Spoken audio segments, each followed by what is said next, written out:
Alright you guys, sorry I've been kind of failing with my review updates lately.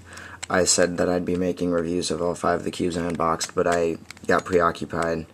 I've been gone from Thursday till Sunday, and so now is my chance to really start making a better review of each of these cubes. So this is the QJ 3x3 2nd Gen Speed Cube, not to be confused with the mini, or with the small QJ 3x3 2nd Gen Cube, which I had previously ordered. This is the normal size of it. This can be bought from the $5 to $7 range at magicpuzzlecube.com, and as always, I highly recommend their store. The stickers are pretty good stickers. They're not slippery. They're not slippery like the YJ stickers that I told you about.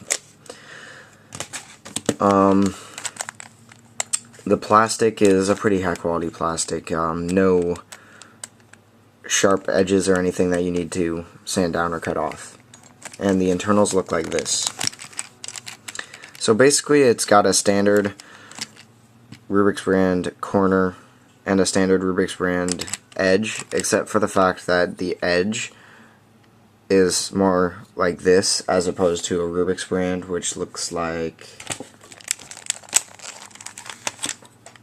this. It's just hollow, like no, really the only difference is these two pieces right here, that to that, and that's not on the Rubik's brand. And also on the QJ there are tracks on all the edges.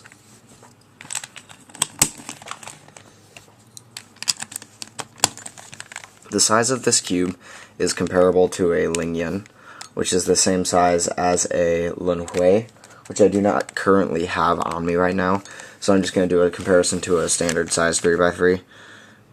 It is ever so slightly smaller, but you can feel the difference. The weight is about the same, if not a little bit lighter, as a standard Rubik's Cube.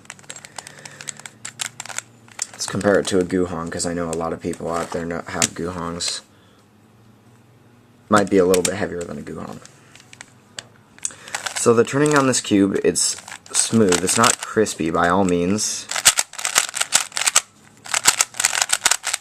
It has a sort of unique sound. It's not it's nothing special. And the turning isn't like fast, really. It's a very controllable cube. It's not... sorry, I'm not warmed up at all. It's not uncontrollable by any means. It's just an all-around, easy-to-control cube. There's one of the things I have to talk about right there.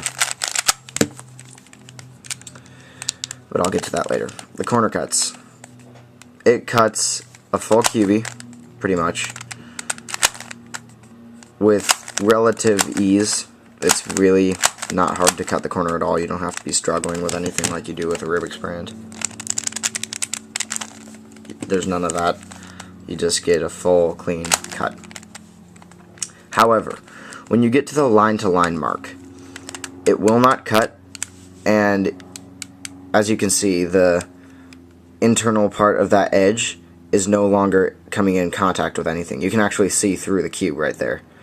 And that makes it really easy for the edge to just pop right out. Like that. And that's the same thing, and that's what happened in my unboxing video when I started toying around with this cube. So there is that. So you do have to be an accurate turner, but not...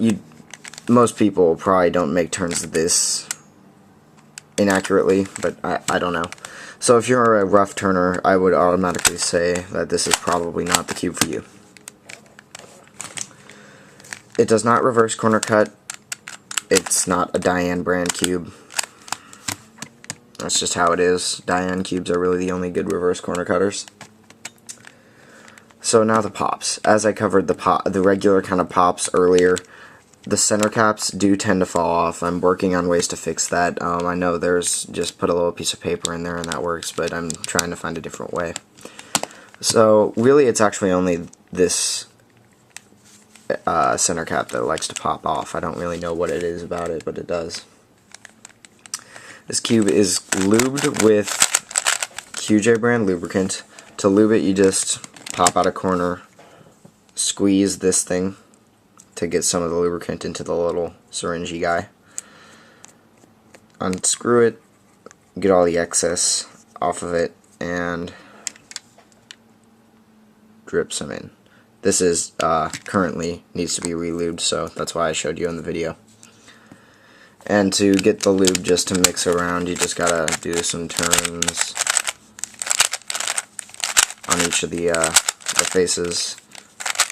Get the lube everywhere and in each little corner of the cube, and you do that on each,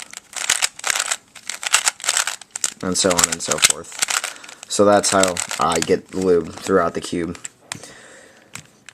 So this cube is definitely better with lube. It is pretty slow without it, so I definitely recommend lubing it.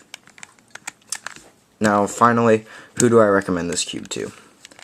I would recommend this cube to someone who isn't quite a beginner but isn't quite advanced, I guess. Somewhere in the 30-second to 50-second range maybe. For your average. If you are just now getting a DIY, this is a very good cube for you. It will get you adjusted to non-Rubik's brand cubes. It is way easier to ease your way into a more advanced cube such as the Zanshi. If you go through a Rubik's brand to an intermediate cube to an advanced cube. It is a very big jump from a Rubik's brand to an advanced cube such as the Zanshi or the Guhong, and it is not recommended by me at least. And also another good use, this cube being as small as it is actually pretty good for one-handed. I can get my fingers around the cube easier than I can with my F2, which is right here. It's just a little bit bigger. The F2 is. So this is actually pretty nice for one-handed, and it will be one of my one-handed main speed cubes. So if you guys have any other questions, please leave a comment in the comment section below, obviously, and I will try and get back to it, or PM me.